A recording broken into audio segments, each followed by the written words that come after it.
Hi, hello, hi. This is your host, Sleepy Hoax, and today I'm going to be talking about The Red Queen by Victoria Aveyard. Why? Because I didn't like it, and I need to get it out of my system because my friends have very much been annoyed by my constant talk about how bad this book is. So, The Red Queen by Victoria Aveyard is a YA dystopian novel. It was roughly written in 2015. It has like a 4-point-something star rating on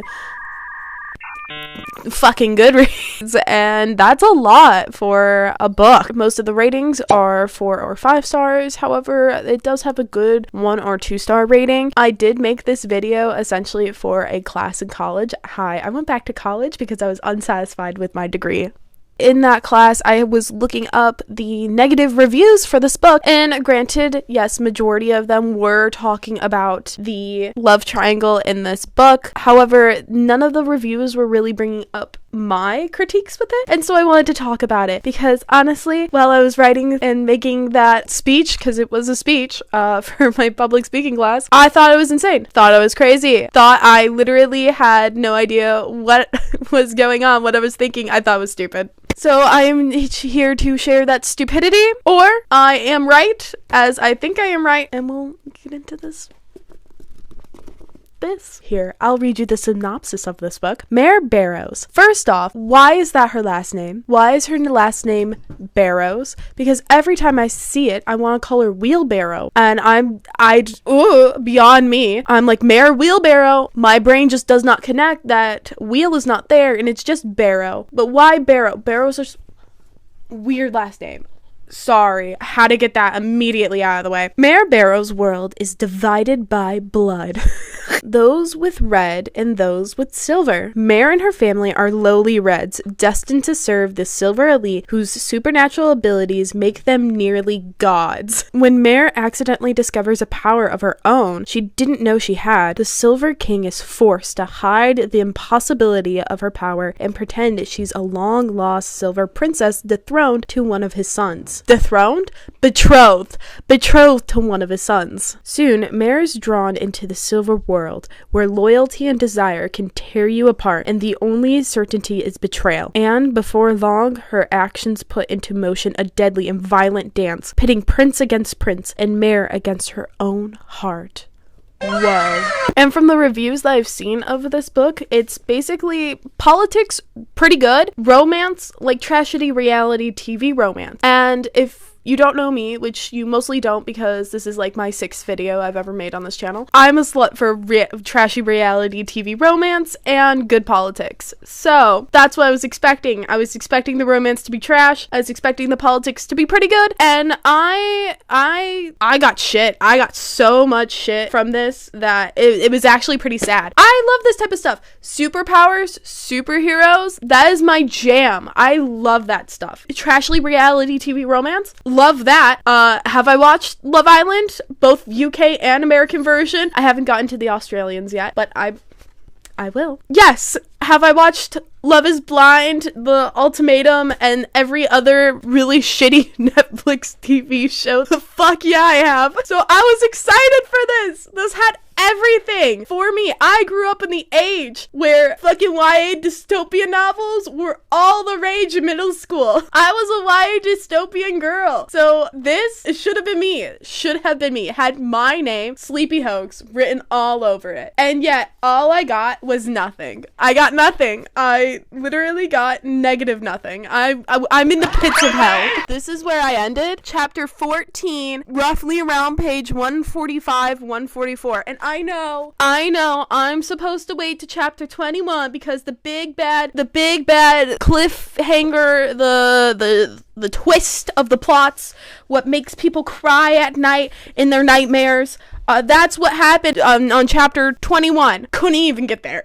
Simply could not get there. Simply, I just couldn't. I was just baffled. I was beyond belief. A couple things that happened in the basic beginning of the book. Am I going to say 145 pages of the book is the beginning? Yes. Yes, I am. It's a 400-page book. First 100 pages is essentially the setup. Yes, I am. So what happens? What makes this book something that I simply just couldn't handle anymore? So the first thing that really set me off as to like this book was because Mare self-describes herself very early on, like in the first couple of chapters, that she is an amazing pickpocketer. Oh my god, is she so good? She can pickpocket the shit out of people. She pickpockets the shit out of her fellow Reds. Anyone comes in contact, yoinked.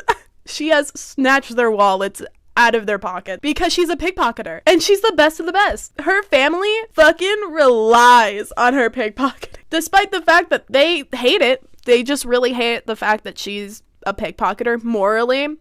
No, you're stealing from people. That's kind of wrong. Are they in a position to be morally right? Who's to say? They're living in the stilts, man. The stilts, if you're wondering, I don't know, you probably were. They're the basically equivalent to what we know as the slums. They are in a very poor section of the town, the city. They're in like the outskirts. They live in really like tall, stilted, obviously, buildings. And they're just super poor. Super, super, super poor. Why is she pickpocketing other poor people? You know, every man for himself. Anyways, Mare's a really great pickpocketer. You need to know. She's so good. Do we see that? Absolutely not. Oh my god, no. All we need to know is that Mare thinks she's the fucking best. We just gotta trust her, you know?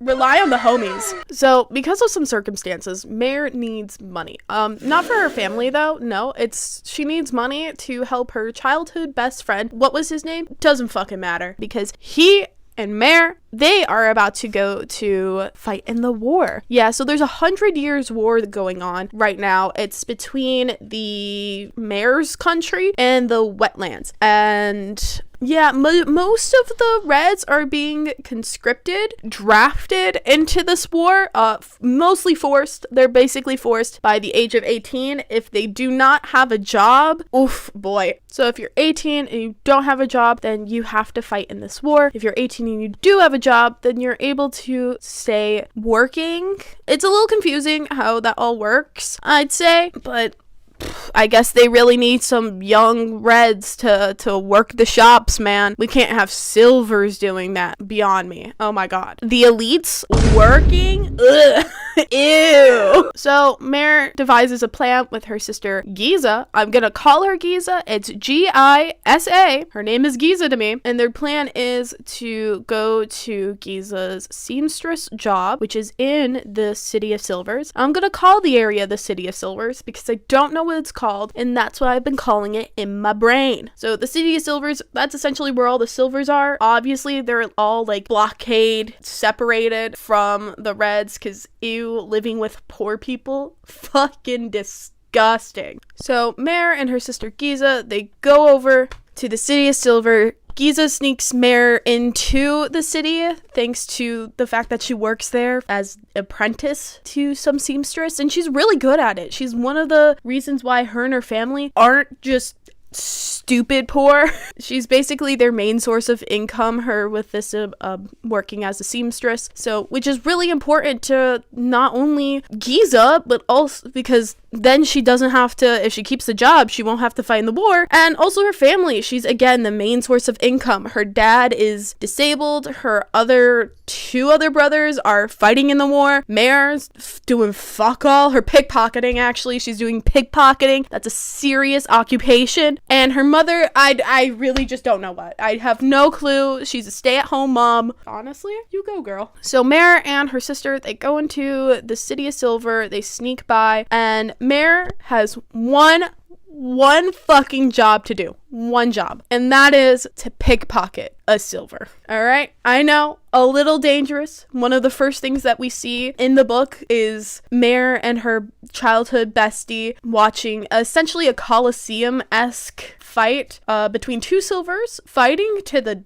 death? I can't remember if it was to the death. I do think death does happen in this Colosseum. And they were fighting and they were showing off their powers, which again, extremely dangerous to especially someone someone who's a red can't fight back. They're practically fucked if they get in a confrontation. So yeah, it's a little scary. And Mare talks about that extensively. She goes into how these children who are playing with water could essentially like fucking annihilate her, drown her even. People with plants, a root can pop out of the ground and stab her in the heart. And she's essentially like talking about how scared and nervous she is to start pickpocketing these people, because yeah, that's a little scary. I get it. And as she's kind of like waltzing around, she stumbles upon a bar. And in that bar, they are watching some TV, chatting as they do. Mare still hasn't pickpocketed anybody. And as the TV of the bar changes into breaking news that a group of rebel Reds has bombed the capital. The imperial family was at a different castle, but it still happened, and that really strikes all of these Silvers to maybe just a little bit, just a tiny bit, overreact, because they just start beating the shit out of all of the Reds that are in the city of Silvers. They hunt them all down. I think they have bracelets when they walk in, but they start to attack, I think kill a couple of Reds that are there. Mare starts to run away. She starts to go back to Giza, and as she does, she almost dies by a water Silver. A Silver with water power starts to try to drown her, and Mare starts to feel this spark in her chest, and she's going to die. She's terrified, and suddenly the water user is stopped. All the water stopped. She doesn't feel like she's drowning anymore, and she sees that the water user was like essentially barbecued, like sparked to death, electrocuted. She has no idea why, obviously, but she continues to go on, try to find Giza and get the fuck out. When she does meet up with Giza, Giza's like, did you fucking pickpocket somebody? Please tell me you did before all of this. And Mare's like, nah, sis, sorry, my bad. I was kind of in awe of everything that was going on. Please, you had to give me a minute, all right? You should have been there. So Giza, the younger sister, mind you, she takes it upon herself to go and pickpocket somebody. But she's not Mare, obviously. She's not our main character, our protagonist. She doesn't have our protagonist pickpocketing abilities, of course not, because she's the sister. The side character. So obviously when she goes to try and pickpocket a Silver, she gets fucking caught in this entire rampage. The police officer that catches them tosses them both to the ground and essentially stomps on Giza's hand that she pickpocketed with, and that so happened to be her right hand, which is also her sewing hand, and it shatters. And it's like, Mare, one fucking job and you couldn't do that? You couldn't simply just do what you're good at? These are people who fucking have never had to deal with pickpocketing. So here's one of my main issues that I had with this book. This was like basically one of the first big events that happen in the Red Queen, and I'm over here seething. And like, I get it, it's terrifying. You have these people who have superpowers, they're so much stronger than you. It's so much more dangerous than just stealing from any like regular ye old Red. But at the same time, like, this is something you set off to do. Have the confidence to do that. You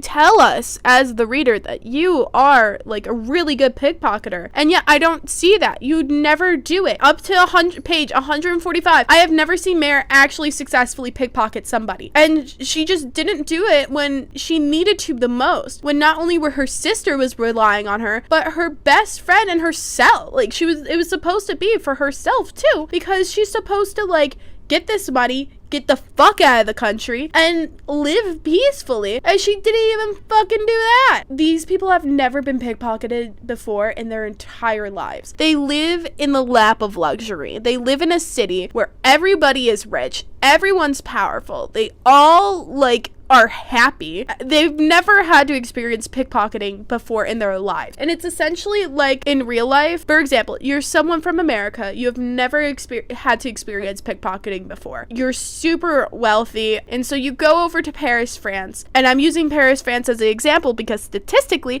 there is a lot of pickpocketings back there in the subways of Paris. So You go from America to Paris. You're a tourist there. You've never researched anything about Paris in your entire life, but you're like, I really want to go.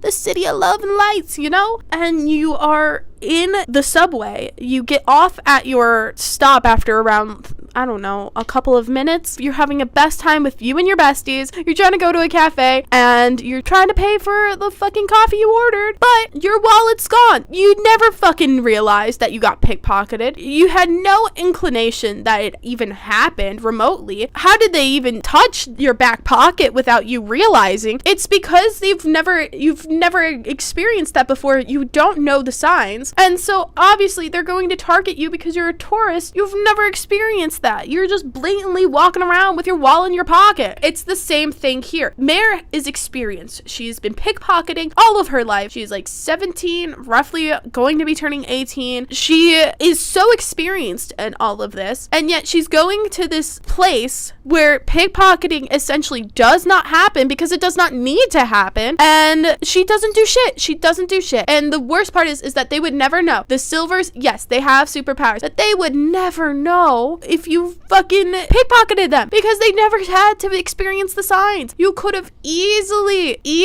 have pickpocketed them. And that's the worst part because she literally got her sister's hand, her sewing hand, smashed to smithereens because she was being a fucking idiot. Could not be me. Could not be. I am an older sister. Frankly, could not be me. And the fact that where I stopped 145 pages in, still have never seen her be a pickpocket. Like, be good at it. I cannot physically fucking believe you if I don't see that shit, like, right away. Like, show me. I need to see as a radar. And I don't know if she does later on. Again, I have stopped at 145, chapter 14. I could be entirely wrong, but this is like the entire reason why I'm DNFing the book, because I don't give a shit to continue reading. But that is like that was the first thing that really irritated me. But I decided to continue on, to brave it as the soldier that I am, and continue reading. But then I could no longer, because this book striked me down then and there. As I read some of the most abhorrent politics that I've ever seen in my life. It was so bad that I genuinely was really confused. And I talked to my friend before who read this book way before me, and she was like, this doesn't make sense. And I was like, yeah, this doesn't make sense. Like, there's literally, it does not make sense. And then we're like, yeah, Mare kind of sucks. Mare as a main character kind of sucks. As you continue on reading the book, it comes to the part where I debated about saying this. I'll say it really quickly. After Giza gets fucking annihilated, Mare goes out on the town, and she's just doing this little she's sobbing. She's like, I can't believe I fucking ruined it for my family. Oh my god. Like, yeah, you did. She meets some guy in a bar. She tells him her sob story, really. I fucking ruined it for everyone. And he's like, I'll give you a job at the castle. Does she question it? No. The fucking people just come, pick her up, yeet her to the castle. No question about it. She just does. Whatever, I guess. I mean, he's a kid around your age. 17, 18? You're not questioning why some 17, 18-year-old can get you a job in the castle? I guess it's just me. I guess I'm the problem, really. I guess I'm putting a little bit too much thought into it. I don't know. He's hot. That's why. He's so smoking hot that we don't need to ask questions. No, we don't need to ask questions. We don't need to fucking ask questions. Who needs to ask questions? Me? No. I don't need to know shit. He could be a fucking serial killer for all I care. He can get me a job. I'm there. So Mare goes to the castle, and she essentially is just waiting on all of these nobility, fucking giving them drinks and shit. Obviously, they need to be fed. Starvation who? Never heard of her. And while she's there, she falls into a electric fence that could definitely kill anyone. But she survives. So does her clothes. Honestly, we need to talk about that. How can her clothes survive a fucking million, kajillion, bazillion watt electric voltage? But it does. And you know what? Maybe her clothes are stronger than her. Maybe there's something about the clothes that we need to look into of this universe. Because if they can, if just regular clothes, regular red clothes can survive that, we might need to invest. Maybe that could stop the 100-Year War. Did we ever think of that? So Mare after falling into a vat of electricity, she wakes up in a cage, and there is the queen. And I might need to digress. This book is extremely woman-hating. Oh!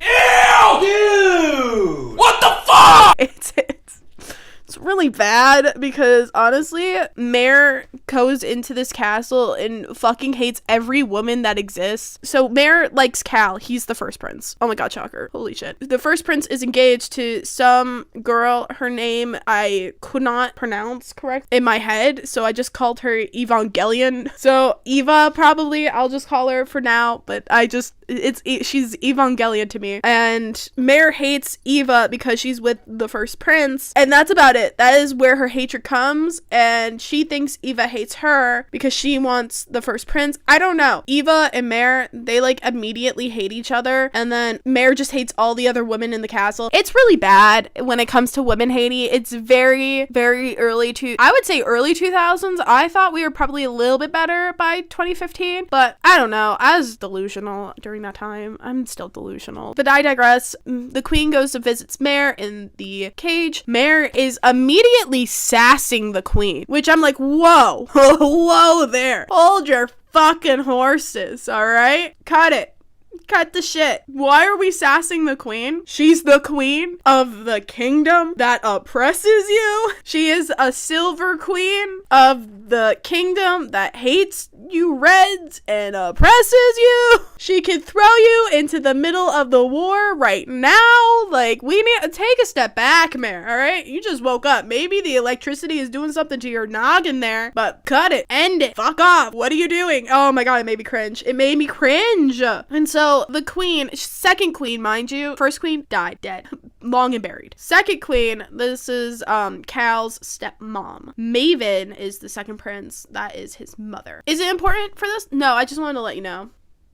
So the queen brings Mare to be seated in front of the king, and this was something that really, really pissed me off. So as Mare is going up to the king, she's talking shit. She's talking mad shit. She's talking back to the king. She's sassing the king. She's just talking some mad smack. And I'm sitting here reading this Mare, what are you doing? Why are you talking? Just say yes to whatever they say and shut the fuck up. And then she says something along the lines of, you can't kill me. They can't kill me. You can't kill me. So I can talk this shit because you can't kill me. I'm like, why can't they kill you? Why shouldn't they kill you? I would kill you. If I was that king, you're dead immediately because you are an anomaly, Mare. Recognize that. The reason in the book why Mare lives, essentially, is because the king wants Mare to be his second son, so Maven's wife, to repress this red rebellion that is going on. And for a second, yeah, that makes a little bit of sense. And then if you think about it for more than a second and have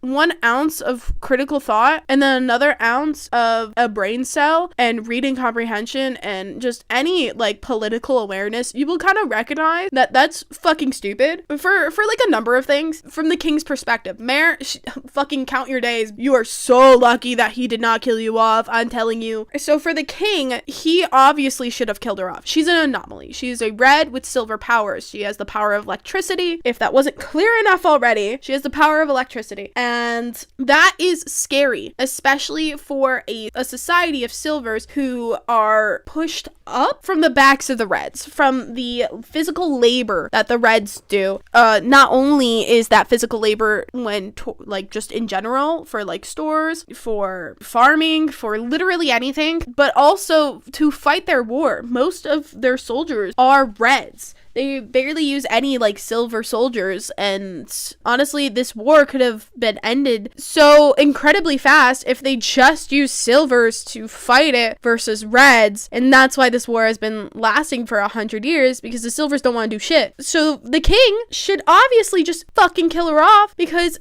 that is an anomaly. That is something that has never happened before, A. And B, he really doesn't need her to be around. He is marrying this red with silver powers into the royal family. And that is deadly. That is dangerous. That is something I don't think any king should ever do, because now you have put her in a position of power. You have put her as the princess of your country, of a country that is built off of red blood. And that is so stupid, because now she is essentially above power-wise literally all of your other nobles. They all have to fucking listen to her because she is the queen. She's not the queen. She is the princess of the second son, like of the second prince, you know? And at the end of the day, she now holds power. And you're giving somebody who has a reason to revolt against your country a position of power. And not only that, who's to fucking say that the Reds that are revolting are gonna listen to her? She's a fucking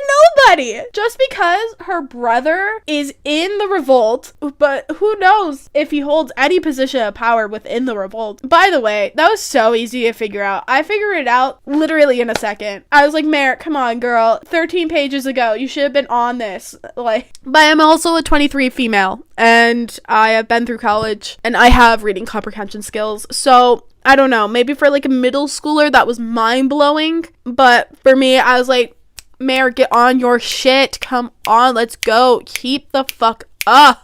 There is no reason for the Reds that want to revolt to listen to Mare. She is now no longer one of them. She is a Red with silver powers. Why the fuck are they gonna want to listen to her if she's now living in luxury with the fucking Silvers? She's one of them now. And in the eyes of the Silvers, she's still a Red that can't do shit, but she can. She has powers. This entire, like, keeping her alive makes everything so convoluted, and it's literally such, like, a mistake, because this monarchy rules with an iron fist, as many of the monarchies in these books do. They rule with an iron fist. Fucking fear me is the motto. If you want to keep these people oppressed, doing that in such a way of, like, getting a Red that has silver powers to marry into the monarchy isn't gonna do it. You need a Red that is very influential with other Reds, people who like her. Bitch, she is a fucking Red that steals from other Reds. No one's gonna like her ass. No one's gonna like her ass. So it's just, that entire political decision pissed me off so much, to the point that I just didn't want to read the book anymore. And it really made me sad, because I didn't even get to, like, the entire romance part. And honestly, I don't really want to get to it anymore, because I did read a little bit further. The fact that Mare and Cal can leave the castle very easily and then sneak back in. The fact that she is not constantly monitored, especially when she's having lessons with her teachers, especially one that is the brother of, like, the fucking first queen, and yet you're not monitoring that. Oh my god, dude. None of it made sense. The only thing a little bit afterwards that I could give credit to is that I kind of liked how the inner workings of the castle politics went. So essentially, Mare having to interact with the other females, how they haven't really accepted her yet as, like, someone who has power over them. But again, it was the women, like, on women crime that was killing me. It was awkward. I was like, ugh, 2015. I see you. You're dating yourself, really. Those were, like, probably the main couple things that just really bugged me, and I couldn't finish the book. If you love this book, good on you. Please tell me in the comments if I'm being fucking stupid and I completely read all this incredibly wrong. Please tell me the ending.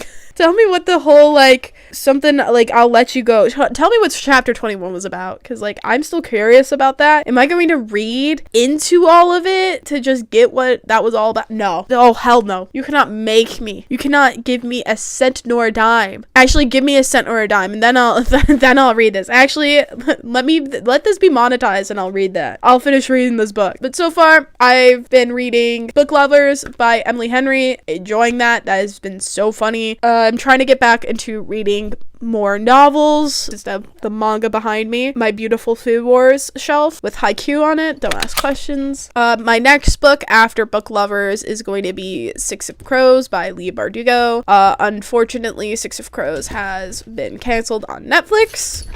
And that was the only reason why I was getting into that, besides my friend constantly yelling at me too.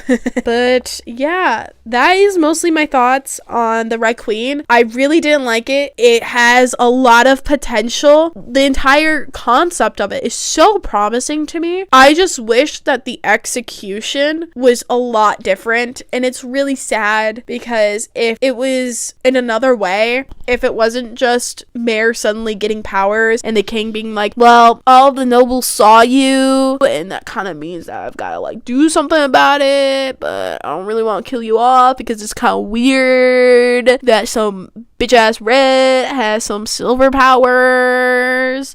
Ooh, what to do? Let me just marry you to my second son because I don't really give a shit about him. Like, politically, I don't think that was like a really, really like good take. We could have done better. But at the end of the day, Victoria Aveyard, she made her bank. She made her entire series. She has 3 books out right now called Realmbreaker. Am I going to read those? Probably not. I don't really have any interest in them. Please give me views like this guy who did a talking about the Red Queen series a couple months back. I'll take that.